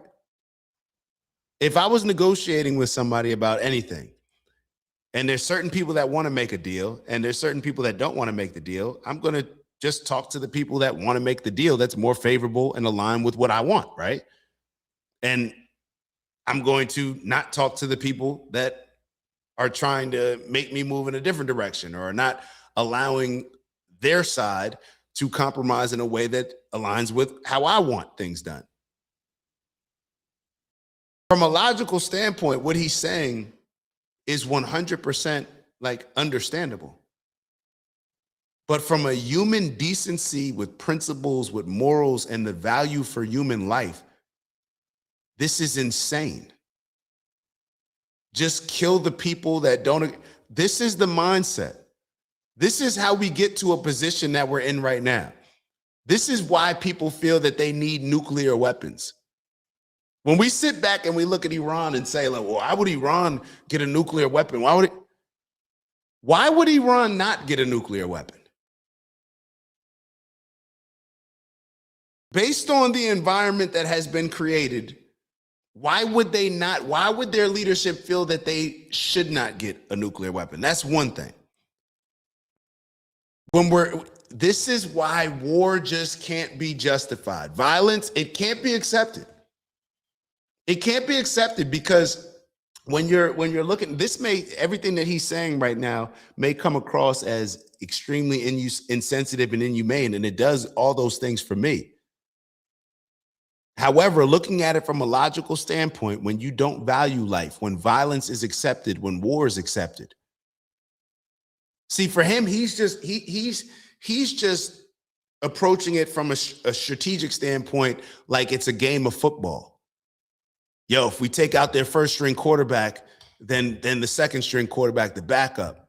I've had countless coaches Now they had to ease up the way that they were saying it later on when a lot of stuff came out with coaches rewarding players for injuring other players. But every coach has said this. Every defensive coach has said this. You take out their first string quarterback, we want to play their third string quarterback. We want to see what their backup has. So you're basically telling us, coach, like, don't try to intentionally injure them, but put this quarterback out the game. Okay, yeah. This is the same thing. Just in football, obviously the lengths that you can go to destroy your opponent are not what we can do in war. But it's the same. Listen to how casually he says this. I'll play the whole video through. What happens after 72 hours if they don't come to the table? What do you think should happen? Well, if there are two factions in Iran, one that wants a deal and one that doesn't want a deal, let's kill the ones that don't want a deal. If it's that simple, we've killed over 50 Iranian leaders so far. Let's go back. Let's end the ceasefire and finish the job. Admiral Cooper has taken out about 70 to 80% of the targets he was assigned. There's another 20 to 30% to be done. Let's finish that. Let's take out the leaders who don't want a deal, and then we threaten to destroy Karg Island if they don't give us the nuclear dust and bring them back to the table. Then I mean, it's clear that they're. You say Admiral Cooper has a plan to open up the strait quickly. Absolutely. Look, Iran needs a deal. Trump does not. Trump can end this war without a deal. You go back, you finish the target list that he gave Admiral Cooper. You open up the Strait of Hormuz. Admiral Cooper has a plan to do that. He's got electronic warfare, counter-drone technology, and once you take out the remaining 20 to 30% of their ballistic missile capacity, the threat dissipates. And then we've already blockaded Karg Island. We can tell them, look, if you don't give us the nuclear dust, we'll destroy Karg Island and we'll destroy your economy. And you'll have them in a complete vice. So Trump is being very generous, giving them this extra time. It shouldn't last very long. He doesn't need the deal. They do, and come to the table. And if they won't, eliminate the leaders who are the obstacle to a deal. What happens after Fox News just makes it so simple? Man, imagine just consuming your news from Fox. The perspective that you would have on this war and perhaps a lot of other things. Michelle, I wanted to bring up something that you mentioned. Michelle said that Iranian citizens have taken over 2 cities. They are asking Trump for help. So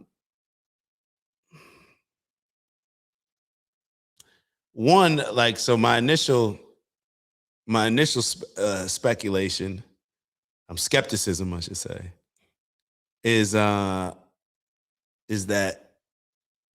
I don't even know if that's really true. Like when they say that Iranian citizens have taken over 2 cities, like we saw the protests that they were showing us, and then it seemed like after all those protests, it seemed like people were actually rallying around like Iranians, especially after we killed the supreme leader.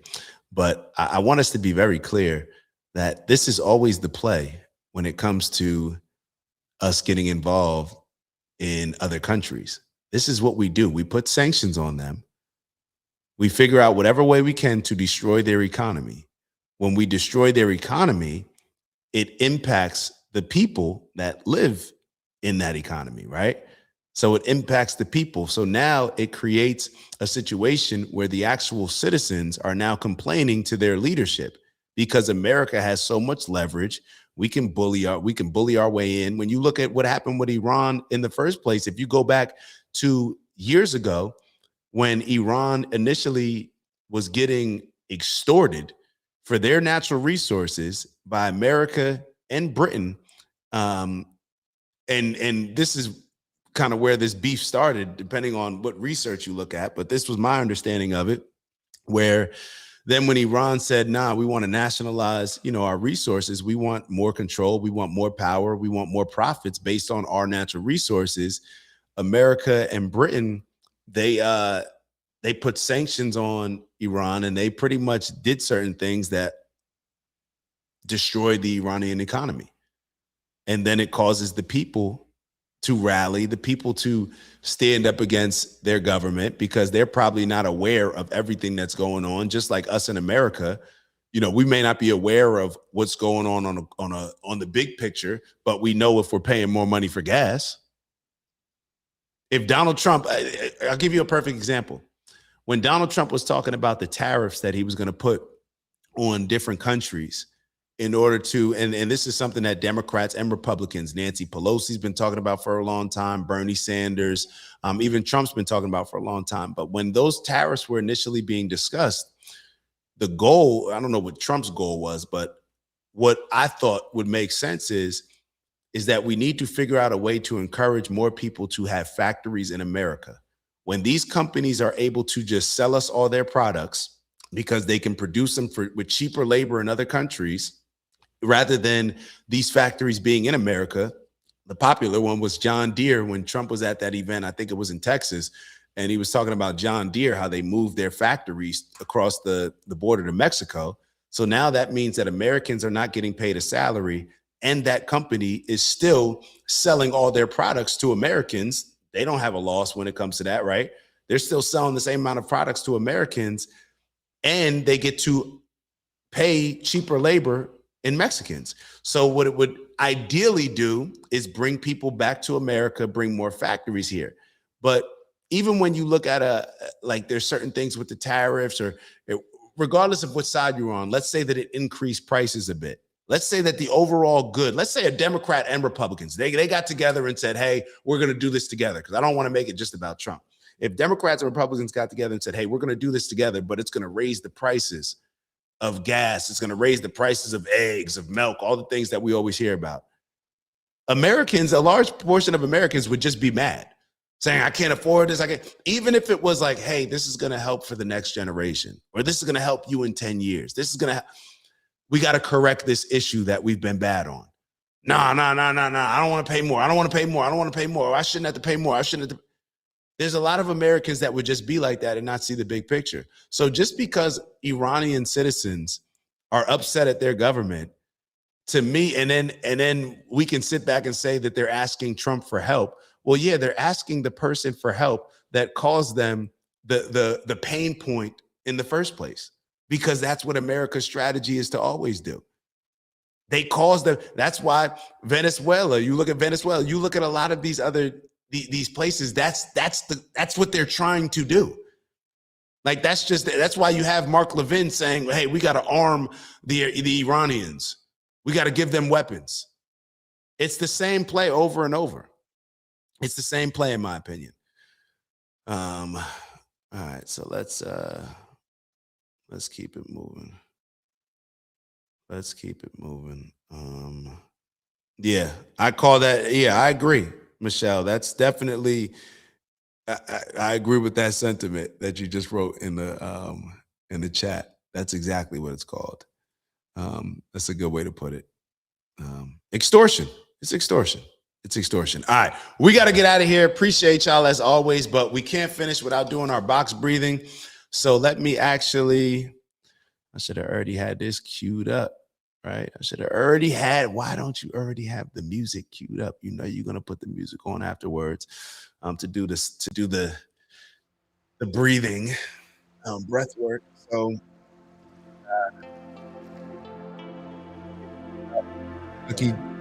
Kentucky jelly instead of Germex. I'm with it. All right, so let's get into our breathing, our box breathing. What we're gonna do is we're gonna go through 4 cycles, in which we're doing a 4-second inhale, 4-second hold, followed by a 4-second exhale. And on every inhale, what do we focus on? Y'all know we focus on inhaling positive, uplifting energy, limitless energy. The hold, take your time to hold, let it brew. And then on the exhale, we're gonna get rid of all the negative energy that may be in our system, get rid of that stress and anxiety, anything that's not helping us attain the things that we want to attain, achieve our goals, get rid of it. All right. So then we get to a point where now, once we get rid of all that negative energy, now we're just constantly recirculating positive energy. We're inhaling positive energy and we're putting out positive energy to the rest of the world, almost like a radio frequency. All right. We're putting out a certain frequency and expecting that energy to come back our way. So on that note, everybody hit a woosah, woosah. And we'll start with a 4-second inhale. Ready, begin.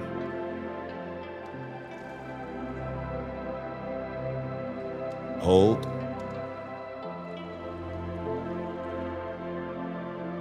Release.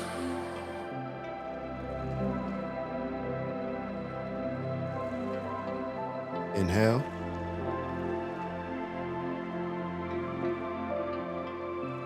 Hold.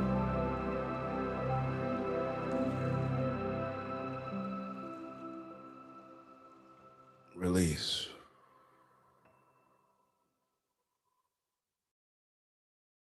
Inhale.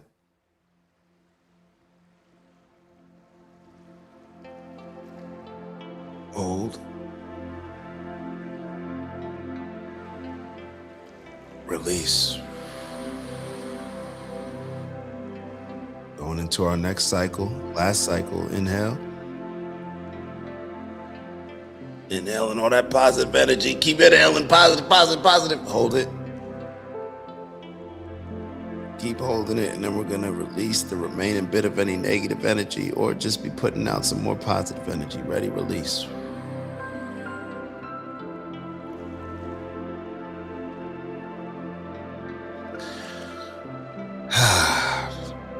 Man, y'all know what we come here to do. Y'all know what we come here to do, and y'all know I appreciate y'all joining us with this community. It can never be overstated how much this community is appreciated. So do me a favor, like on your way out. You know, we're here to elevate on purpose. So both from an intentional standpoint, as well as raising our standards to become the best leaders, followers, role players that we can become. That's needed now more than ever. Strength and honor, onward and upward.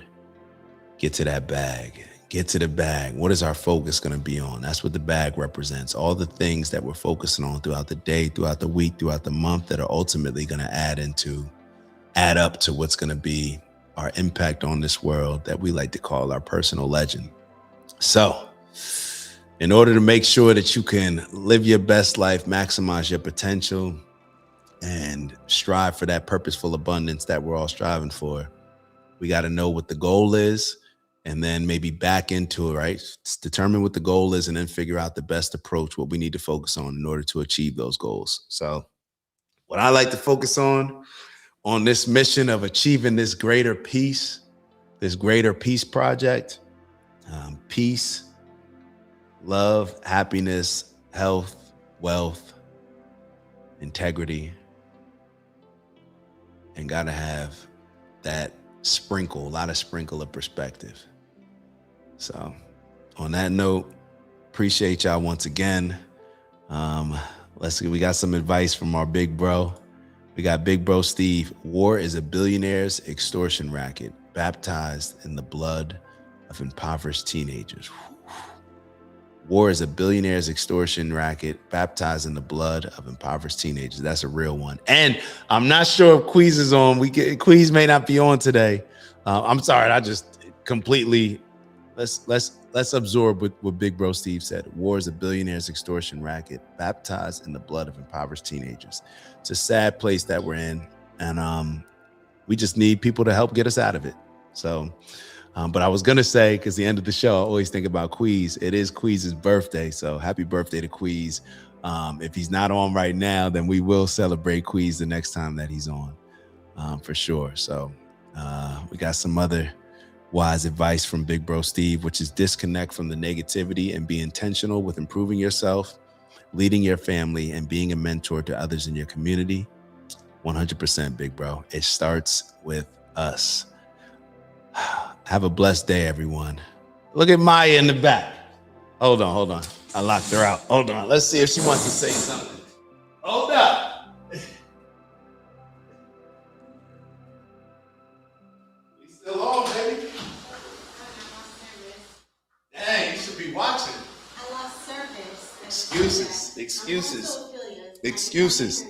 Yeah, I'm coming. Hold on. Can I finish off the show with my people, with my family? With my team? Don't come over here if your hair's looking crazy. Don't come over here.